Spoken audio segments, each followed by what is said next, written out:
दंपत्ति दोनों यहाँ रहते थे और दोनों का परिवार सामने भी रहता था और रायगढ़ में भी उनका एक बेटा रहता था। आपको बता दें कि जब ये जानकारी सामने उनकी माँ को ऐसे मिली कि जब वो वहाँ पहुँची कि दरवाज़ा खुल नहीं रहा, दरवाज़ा लगा नहीं हुआ था, और जब अंदर गई तो अंदर का हालात देखकर वो चौंक गई। अनुमान रोज खुल जाता दरवाजा को? दरवाजा खुला है, ये गेट ताला नहीं है। पानी आएगा, पानी आ रहा भरेगा करके मैं खोल दिया, खोले तो दरवाजा ऐसे खोला, वो पड़ा है ऐसे। यही घर है, आप देखिए कूलर भी चल रहा है, पुलिस की तफ्तीश चल रही है और इसी घर के अंदर दोनों की बॉडी है, एक हैंगिंग था और एक ज़मीन पर पड़ा हुआ था और साथ ही इसमें पूरी टीम आई हुई है। रिपोर्ट आने के बाद वस्तुस्थिति इसमें क्लियर हो पाएगी। मौके पे अभी तक निरीक्षण के दौरान किसी प्रकार का कोई सुसाइड नोट इत्यादि प्राप्त नहीं हुआ है। मोबाइल इनका प्राप्त हुआ है जो लॉक है और हम कोशिश कर रहे हैं कि मोबाइल अनलॉक करके उसकी जांच कर सकें। भिलाई के वार्ड नंबर 29 जो वसाई नगर थाना क्षेत्र के अंतर्गत आता है, वृंदानगर में आज सुबह इस गली में ही एक घर में अंदर एक दंपत्ति का शव मिला। दंपत्ति दोनों यहाँ रहते थे और दोनों का परिवार सामने भी रहता था और रायगढ़ में भी उनका एक बेटा रहता था। आपको बता दें कि जब ये जानकारी सामने उनकी माँ को ऐसे मिली कि जब वो वहाँ पहुँची कि दरवाज़ा खुल नहीं रहा, दरवाज़ा लगा नहीं हुआ था, और जब अंदर गई तो अंदर का हालात देखकर वो चौंक गई। अंदर जो वेंकट जी रमन्ना है, 53 साल के, जो ई रिक्शा चलाते थे, ये रिक्शा बाजू बगल में देख रहे होंगे, ये रिक्शा भी उन्हीं का है, वो लटके हुए थे और साथ ही उनकी वाइफ विद्यावती जो 45 साल की थी, उनकी बॉडी जमीन पर पड़ी हुई थी।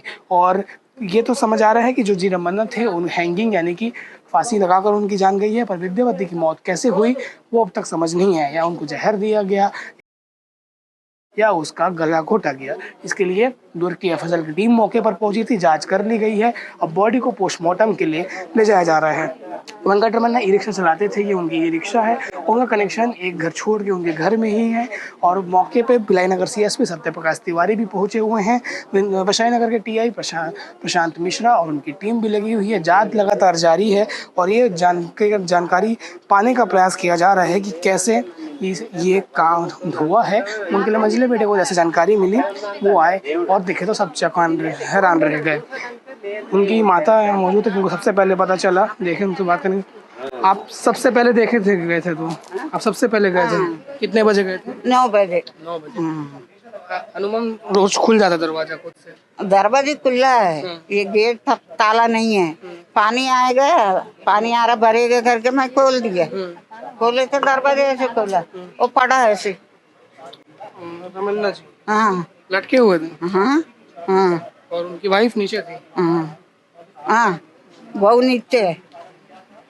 सब ठीक था उनके बीच?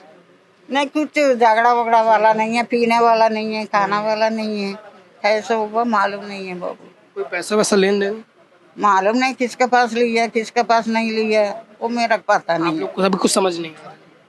मैं किसी लड़का से सब पूछता भी नहीं है। मैं उन लोग क्या खाना दे रहा वो खा रहा हूँ। फिर मेरा पैर भी टूटा है, अभी 6 महीना हो गया, गिर गया था। क्या नाम है आपका? जी अपला शर्मा।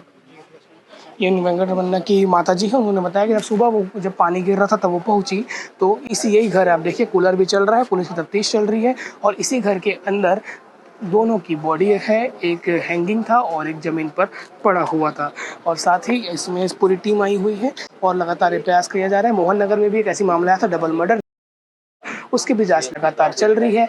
एंगल उसमें क्या क्या निकले थे, इसमें भी या तो आर्थिक तंगी, पैसों के लेन देन का मामला या आपसी विवाद, ये अब तक स्पष्ट नहीं है। पर एक हृदय विदारक घटना है, हृदय विदारक खबर है कि भिलाई के शहर के बीचों बीच इस प्रकार पति पत्नी एक साथ खत्म हो गए। अब उनके घर में दुखों का पहाड़ टूट पड़ा है। आगे आप सुनिए कि यहाँ के वार्ड पार्षद क्या बता रहे हैं, पुलिस का क्या कहना है, मामले में जो भी अपडेट होगा बताएंगे। शुक्रिया। मैं वार्ड पार्षद संजय सिंह हमारे साथ मौजूद हैं। भैया क्या जानकारी मिल रही है, दोनों किस प्रकार से रहते थे? देखिए, बहुत दुखद घटना है। आज हमारे वार्ड में श्री जी वेंकट रमन्ना जी और उनकी धर्मपत्नी का निधन हो गया और उनके परिवार द्वारा सूचना दी गई तो हम और पुलिस और वार्ड के सभी वासी यहाँ पे आए हैं। और बताया जा रहा है कि मॉर्निंग में जब वो सुबह घर से नहीं निकले, उनकी पत्नी और वो, तो उनकी मम्मी जो सामने रहती है अपने बेटे के पास, वो उनके घर में गई, दरवाज़ा खोली तो सामने उनकी पत्नी का मृतक शरीर था और क्या बोलते हैं अंदर उनके बड़े बेटा थे, ये पता चला है। फिर उसके बाद पुलिस को बताया गया है, पुलिस अपनी कार्रवाई कर रही है, जांच कर रही है। जैसा भी जानकारी पुलिस द्वारा मिलेगी तो हम आपको। अच्छा, ऐसा कोई विवाद की स्थिति उनके बीच थी, ऐसा कोई भी सामने आया या कोई पैसा मांगने आता था? नहीं, किसी प्रकार का ऐसा कोई नहीं है। सरल व्यक्ति थे, अपना ऑटो चलाते थे, अपना जीवन यापन करते थे। किसी प्रकार का कोई लड़ाई झगड़ा तो नहीं ऐसा पता चल रहा है। क्या काम करते थे वो? ऑटो चलाते थे। ये वो नहीं था। जी, ये ऑटो उन्हीं की और खड़ी उनका है। एक बेटा रायगढ़ में रहता रायगढ़ में रहता है अपने चाचा के साथ। है और परिवार सामने भी रहता है। हाँ, उनका एक उनसे छोटा भाई जो सामने में रहते हैं, हाँ, अपनी माँ के साथ। ठीक है, अभी तक कारण स्पष्ट नहीं है। इस मामले में पुलिस क्या कह रही है वो भी आप आगे सुनिए। वैशाली नगर थाना क्षेत्र के वृंदानगर में आज पति पत्नी के द्वारा आत्महत्या करने के संबंध में एक सूचना प्राप्त हुई थी, जिसकी सूचना जो है मृतक वेंकट रमन के भाई मदन राव के द्वारा दी गई। सूचना मिलती है तत्काल पुलिस और एफएसएल की टीम यहाँ पे आई, स्पॉट का इंस्पेक्शन किया, फोटोग्राफी वीडियोग्राफी की गई है और पंचनामा की कार्रवाई अभी जारी है। जो तथ्य अभी तक पूछताछ के दौरान आए हैं उसके हिसाब से जो मृतक है उनका नाम वेंकट रमन है, 55 वर्ष है इनकी उम्र, और इनकी पत्नी का नाम जी विद्यावती है जिनकी उम्र 52 वर्ष है। ये यहीं पे एक शीट वाले क्वार्टर में रहते थे और जो मृतक है वो ऑटो चलाने का काम करता था। 9 बजे के आसपास जो मृतक है उसकी जो मदर है सामने रहती हैं, वो इनके यहाँ पहुँची तो देखी कि सामने जो कमरा है वहाँ पे इनकी बहू मृतक जी विद्यावती की बॉडी पड़ी हुई थी और अंदर वाले कमरे में जो वेंकट रमन है जिनकी उम्र 55 वर्ष है, वो उनका शव जो है फांसी के फंदे पे झूला हुआ था। तत्काल उनके द्वारा इसकी सूचना अपने छोटे लड़के को दी गई, छोटे लड़के के द्वारा पुलिस की सूचना दी गई, पुलिस मौके पे आई। प्रथम दृष्टया जो मृतक हैं जी वेंकट राव, उनकी मृत्यु तो लगभग स्पष्ट है कि उनकी मृत्यु फांसी लगाने के चलते, फांसी पे हुई है उसके चलते।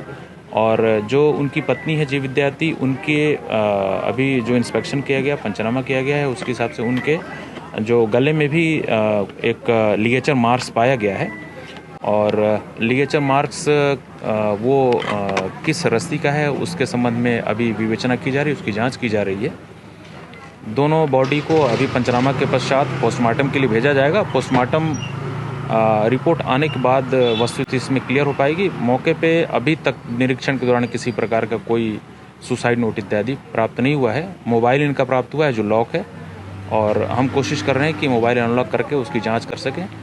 आसपास के लोगों से पूछताछ की जा रही है और मृत्यु के वास्तविक कारणों की जानकारी हम कोशिश कर रहे हैं कि जांच के दौरान प्राप्त करके और उसका खुलासा कर सकें। सर, बच्चे कितने हैं सर? इनका एक लड़का है जो बताया गया और वो उड़ीसा में कहीं काम करता है, उससे संपर्क हुआ है, उसको पूरी जानकारी दे दी गई है परिजनों के द्वारा, पुलिस के द्वारा भी, और वो रास्ते में भी आ रहा है। मृतक क्या करता था? मृतक ऑटो ड्राइवर का काम करता था, उसका ऑटो सामने खड़ा है।